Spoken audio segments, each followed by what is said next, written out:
Hello दोस्तों, कैसे हैं आप लोग। Ponniyin Selvan part 2 second part है पोनियन सेल्वन मूवी के।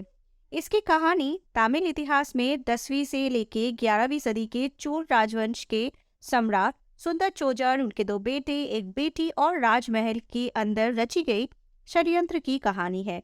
तो कहानी को अच्छे से समझने के लिए पार्ट 1 भी जरूर देखें। लिंक आपको डिस्क्रिप्शन में और पिन कमेंट में मिल जाएगा।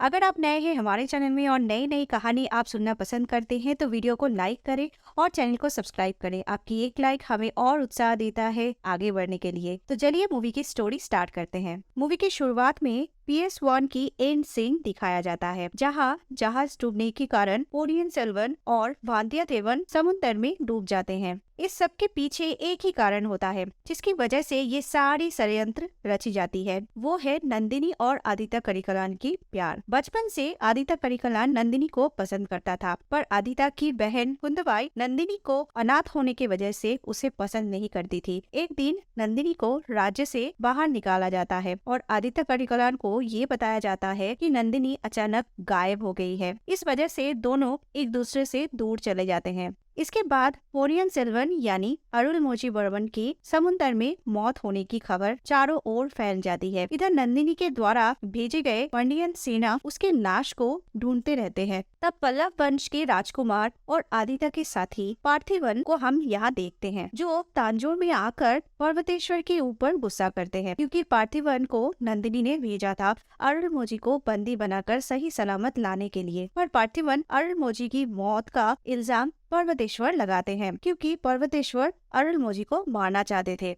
और यहाँ अरुलमोझी की लाश ना मिलने पर नंदिनी को ये बात यकीन नहीं होता है। पार्थिवन आदित्य करिकलान का दोस्त होने के नाते उसके पास जाकर ये सब बातें बताना चाहते हैं, पर नंदिनी यहाँ पार्थिवन के जरिए षड्यंत्र रचती है और उसे कहती है कि आदित्य करिकलान के पास ये संदेश पहुँचाने के लिए कि चोल साम्राज्य को खत्म करने के लिए वहाँ सुनिश्चित एक योजना की गई है। उधर मधुरंटक अरुलमोझी वर्मन की मौत की खबर सुनकर बहुत ही खुश हो जाते हैं और वो आगे जाकर राजा बनने के लिए शपथ भी ले लेता है। उस वक्त राष्ट्रकूट के राजा की तरफ से एक प्रस्ताव आता है। उनके एकमात्र पुत्री माधुरी से विवाह करने के बदले चोल साम्राज्य को समाप्त करने के लिए वो राजा मधुरंटक को सहायता करेंगे। अगले सीन में हम अरुलमोझी यानी पोनियन सेल्वन और वांतियादेवन को जिंदा देखते हैं। अरुलमोझी को बार बार एक ही सपना आता है जिसने अरुलमोझी को समुद्र से बचाया था। तब अरुलमोझी बीमार होने के कारण उनकी इलाज करने के लिए उन्हें नागापट्टनम में चूड़ीमणि नाम का एक बौद्ध विहार में लाया जाता है। तब पांड्या की सेना को अरुलमोझी की जिंदा होने की खबर लग जाती है। उनके ध्यान भटकाने के लिए वांतियादेवन बहुत कोशिश करता है, पर आखिरकार पांड्या की सेनाओं के हाथों वांतियादेवन पकड़ा जाता है। नेक्स्ट सीन में हम देखते हैं पार्थिवन आदित्य करिकलान के पास पहुंचकर उसके भाई अरुलमोझी का समुद्र में डूबने का समाचार देते हैं। ये सुनकर आदित्य करिकलान पूरी तरह से टूट जाता है। पार्थिवन ये भी बताता है कि नंदिनी तुमसे कदमपुरा में मिलना चाहती है और आदित्य करिकलान उससे मिलने के लिए तैयार भी हो जाता है। यहाँ नंदिनी पांड्या की सेना से मिलने वहाँ पहुँचती है, जिसने वांतियादेवन को अपने कब्जे में रखा था। पांड्या सेना के लीडर और नंदिनी दोनों प्लान करते हैं कि अगले पूर्णिमा के दिन चोल साम्राज्य को पूरी तरह से खत्म किया जाएगा। जब नंदिनी वांतियादेवन को अरुलमोझी के बारे में पूछती है तो वो कुछ नहीं बताता है, पर वांतियादेवन वहाँ अपनी जान बचाने के लिए नंदिनी को एक राज की बात जानने की खबर देता है। नंदिनी उसके बारे में पूछने पर वो कहता है कि सिंगड़ा में तुम्हारी तरह देखने वाली एक गूंगी रानी को मैंने देखा है। ये सुनकर नंदिनी शॉक हो जाती है, इसलिए वांतियादेवन से वो कहती है कि अगर अगली बार तुम उसे देखोगे तो उसे यहाँ ले आओगे। इसे ये पता चलता है कि वो गूंगी रानी नंदिनी की माँ है। सभी वहाँ से जाने के बाद नंबी आकर वांतियादेवन को वहाँ से छुड़ा लेते हैं। वांतियादेवन वहाँ से कुंदबाई के पास जाने लगता है और जाने से पहले नंबी से कहता है कि अरुलमोझी यानी पोनियन सेल्वन जिंदा होने की खबर उनके भाई आदित्य करिकलान को बताया जाए। अब मधुरंटक अपनी माँ से मिलने तांजोर जाता है। उन्हीं सेनाओं के बीच वांतियादेवन शामिल हो जाता है ताकि वो कुंदबाई के पास पहुँच सके। कुंदबाई वहाँ उन सेनाओं के बीच वांतियादेवन को पहचान लेती है। वो कुंदबाई को उनके भाई अरुलमोझी यानी पोनियन सेल्वन का जिंदा होने का खबर देता है और वो अपनी प्यार की इजहार कुंदबाई से करता है। उधर नंबी आदित्य करिकलान के पास पहुंचकर बताते हैं कि अरुलमोझी जिंदा है और वो नागपट्टनम में चुरीमणि नाम का एक बौद्ध विहार में है। ये सुनकर आदित्य करिकलान बहुत ही खुश हो जाते हैं। अब कुंदवाई और आदित्य दोनों अरुलमोझी से मिलने के लिए उसके पास पहुंचते हैं और पोनियन सेल्वन अपनी बहन से समुद्र में उसे बचाने वाली गूंगी रानी के बारे में भी बताता है, जो देखने में बिल्कुल नंदिनी जैसी थी। इसके बाद वांद्यदेवन नंदिनी के षड्यंत्र की बातें सबके सामने रखता है। वो कदमपुरा में 3 भाई बहन को मारने की पूरी तैयारी कर रही है, ये भी बताता है। जब अरुलमोझी और कुंदवाई को पता चलता है कि आदित्य करिकलान नंदिनी से मिलने तंजौर जा रहा है, तब वो आदित्य करिकलान को वहां जाने से रोकते हैं, पर करिकलान किसी की बात भी नहीं सुनते हैं और नंदिनी के पास पहुंच जाते हैं उसे मिलने के लिए। कई वर्षों के बाद दोनों एक दूसरे से मिलते हैं, लेकिन नंदिनी की आंखों में गुस्सा साफ साफ नजर आती है। आगे हम देखते हैं कि अरुलमोझी जिंदा होने की खबर पांड्या के सेना के पास पहुंच जाता है। वो नकली बौद्ध भिक्षु का वेश धारण करते हुए अरुलमोझी के ऊपर हमला करने लगते हैं,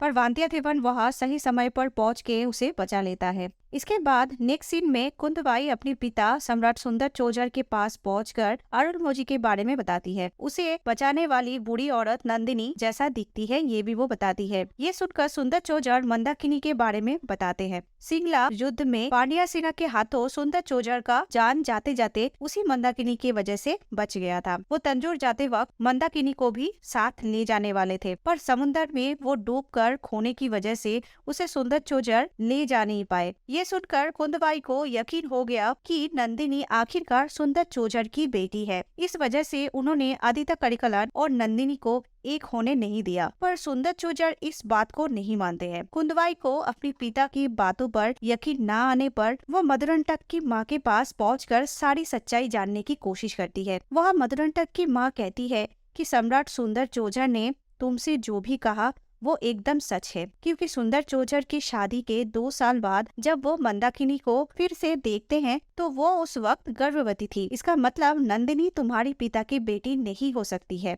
आगे हम देखते हैं कि आदित्य करिकलान बाकी के मंत्रियों से मिलने कदमपुरा गए हैं। वहाँ के माहौल को देखकर उसे समझ में ये आ जाता है कि वो सब मिलकर मधुरंटक को राज सिंहासन देना चाहते हैं। वो उनकी बातों पर सहमत होते हैं, पर उसके लिए उन सबको एक शर्त माननी होगी। चोल साम्राज्य वो पूरी तरह मधुरंटक को दे देंगे, पर उसके बदले आदित्य करिकलान चोल की पूरी सेना लेंगे। पर कृष्णा नदी के बाद सभी राज्य उसके और उसके भाई पोनियन सेल्वन की होगी। वो सभी इस प्रस्ताव से राजी भी हो जाते हैं। इसके बाद हम देखते हैं कि तंजौर में पांड्या सेना के हत्यारे सम्राट सुंदर चोजर को मारने पहुंच जाते हैं। वहाँ ये सब देख लेती है वही सफेद बालों वाली गूंगी औरत मंदाकिनी। उस वक्त पर्वतेश्वर चोल के सैनिकों को राजमहल के अंदर जाने के लिए रोकते हैं। तभी एक हाथी पर वांती के साथ अरुलमोझी यानी पोनियन सेल्वन बैठकर आते हैं। अरुलमोझी को देखकर पर्वतेश्वर खुश हो जाते हैं और उन्हें महल के अंदर आने देते हैं। तभी पर्वतेश्वर को पता चलता है कि सम्राट सुंदर चोजर को मारने महल में पांड्य के सेना आ चुके हैं। पांड्य के सेना सुंदर चोजर के पास आकर पहुंच भी जाता है। वहाँ अरुलमोझी अपने पिता से आशीर्वाद लेने के लिए भी उसी वक्त आ पहुंचते हैं। तब पांड्या की सेना दोनों को ही एक साथ मारने वाले होते हैं। ये तभी अचानक मंदाकिनी बीच में आके सुंदर चोजर की जान बचा लेती है। सुंदर चोजर उसे देखकर खुश हो जाते हैं, पर पांड्या सेना की तीरों की बौछार से वो मर जाती है और सुंदर चोजर फिर से मंदाकिनी को खो देते हैं। वहाँ पर्वतेश्वर को नंदिनी के बारे में सब कुछ पता चलता है। पांड्या के सेनाओं के साथ उनकी पत्नी नंदिनी शामिल होने की खबर उन्हें पता चलता है। इधर वांद्यदेवन चुपके से कदमपुरा भी आ पहुंचते हैं, क्योंकि उसको पता था कि नंदिनी आदित्य करिकलान को मारने के लिए षड्यंत्र करके वहाँ पर बुलाई है। इसका मतलब है कि आदित्य करिकलान की जान खतरे में है। तभी वो नंदिनी और रविदासन की आगे की षड्यंत्र के बारे में सुन लेता है। उधर आदित्य करिकलान आकर नंदिनी से बात करता है। उन्हें देखकर वांद्यदेवन को लगता है कि वो दोनों अब भी एक दूसरे से प्यार करते हैं।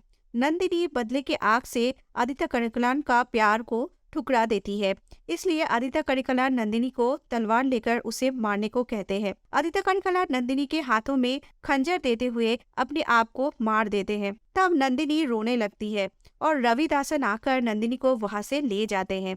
बाद में वांद्यदेवन आकर आदित्य करिकलान को बाहर लाते हुए उसे बचाने की कोशिश करता है, पर चोल के सेना को ये लगता है कि वांतियाथेवन ने आदित्य करिकालन को मार दिया है। उधर सम्राट सुंदर चोजर और अरुलमोझी ये देखकर पूरी तरह से टूट जाते हैं। आगे देखते हैं कि नंदिनी रविदासन के साथ भागते हुए एक नाव में बाहर जाते हैं। वहाँ एक शख्स नंदिनी को उसकी असलियत बताता है और ये बताता है कि तुम वीर पांडियन की बेटी हो। ये बातें सुनने के बाद नंदिनी रविदासन को सच्चाई के बारे में पूछती है और रविदासन बताता है कि आदित्य करिकालन मरते वक्त तुम्हें माफ करने के लिए क्यों कहा था। ये सुनकर नंदिनी सोचने लगती है कि उसने बहुत बड़ी गलती कर दी। आदित्य करिकालन को मारने के बाद पार्थिवन राष्ट्रकूट के साथ अपना हाथ मिलाता है। तब यहाँ युद्ध की बात मधुरांतक को पता चलता है। तब वो अरुलमोझी के साथ होकर युद्ध लड़ता है। युद्ध जीतने के बाद अरुलमोझी चोल साम्राज्य को मधुरांतक को सौंप देता है और इधर नंदिनी अपनी गलती की वजह से जल समाधि ले लेती है।